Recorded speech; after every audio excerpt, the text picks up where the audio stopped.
సద్గురు జ్యోతిషాలయం నుండి 2026 మే నెలలో వార ఫలాలు 8వ తారీఖు నుండి మొదలు పెడితే 14 మే వరకు శుభాశుభ ఫలితాలు ఎలా ఉన్నాయి అని అంటే, వేసవి ఎక్కువగా ఉంది. అగ్ని నక్షత్రం కూడా 4వ తారీఖు నుంచి స్టార్ట్ అయింది. ఎండ తాపడం చాలా తీవ్రంగా ఎలా ఉంది, ఎందుకంటే సూర్యుడి ఇంటికి కుజుడు వచ్చి స్థిరపడుతున్నాడు. మే 10వ తేదీ నుంచి కుజుడు మేషరాశిలో వచ్చి స్థిరపడతాడు. అలా స్థిరపడిన తర్వాత ఎండ చాలా తీవ్రంగా అవుతుంది. కత్తరి ఎండ ప్రారంభం అవుతుంది. కేతు భగవానుడు సింహరాశిలో ఉన్న కాలం అంటారు. ఈ గ్రహ సంయోగం 12 స్థానంలో ఉంది. ఈ సమయంలో చంద్రుడు అనురాధ నక్షత్రంలో తన ప్రయాణాన్ని ప్రారంభించి ధనిష్ట నక్షత్రంలో ముగిస్తాడు. ఈ నెలంతా కూడా చంద్రుడు భాగ్యస్థానానికి వెళ్తున్నాడు.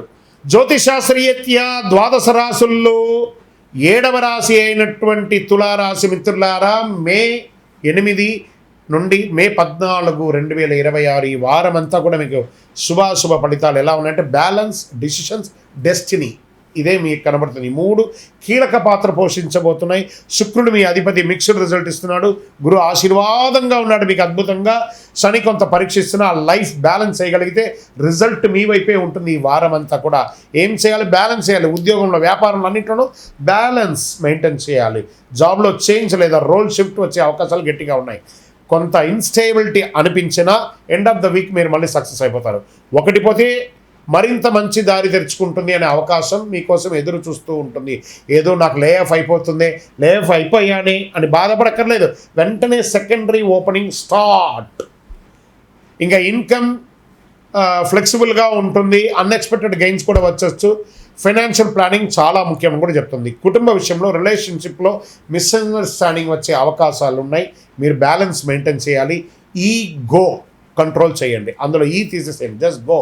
కుటుంబంతో టుగెదర్ అవ్వండి, సంతోషంగా ఉండండి. రాజకీయంలో మీ మాటకు ఇంపార్టెంట్ ఉంటుంది, కానీ కాన్స్టెన్సీ అవసరం బాగా. వ్యవసాయంలో మోడరేట్ రిజల్ట్ వస్తుంది. ఏమైనా చిన్న చిన్న పనులన్నీ కూడా చేసుకోండి. కావలసిన వనరులు అంతా సిద్ధంగా చేసుకోండి. కోర్టు కేసులు అన్ఎక్స్పెక్టెడ్ ట్విస్ట్ వచ్చే అవకాశాలు ఉన్నాయి. జాగ్రత్త.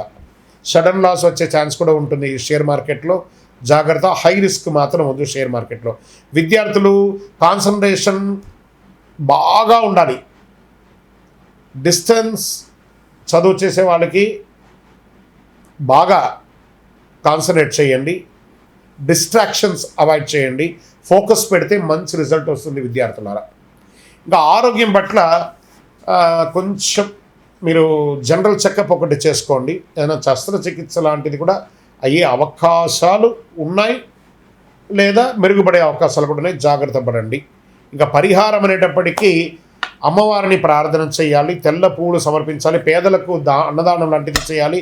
ఓం శుక్రాయ నమః లేదా ఓం శ్రీమాత్రే నమః అనే ఒక మంత్రాన్ని చెప్పండి. ఇది ఒక్కటి మీకు మంచి జరుగుతుంది. తప్పు నిర్ణయం కాదు, ఆలస్యం చేసిన నిర్ణయం కూడా ప్రమాదమే. కాబట్టి జాగ్రత్తగా బ్యాలెన్స్ చేసుకుంటూ చేయండి. మీ యొక్క వ్యక్తిగత జాతకం తెలుసుకోవాలనుకుంటే మీ పరిసర ప్రాంతాల్లో ఉన్నటువంటి గురువుని సంప్రదించండి.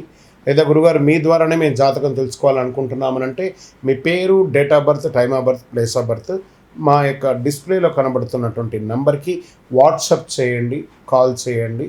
మీ అపాయింట్మెంట్ ఫిక్స్ చేసుకోండి. విజయోస్తు. జ్యోతిష్ శాస్త్రం అనేది పడుతున్న వర్షానికి ఒక గొడుగు మాత్రమే, కానీ జ్యోతిష్యం జీవితం కాదు. మీరు మిమ్మల్ని నమ్మండి, మీ యొక్క ఇష్టదైవాన్ని, కులదైవాన్ని నమ్మండి. విజయోస్తు. చంద్రమౌళి వెంకటేష్ శర్మ.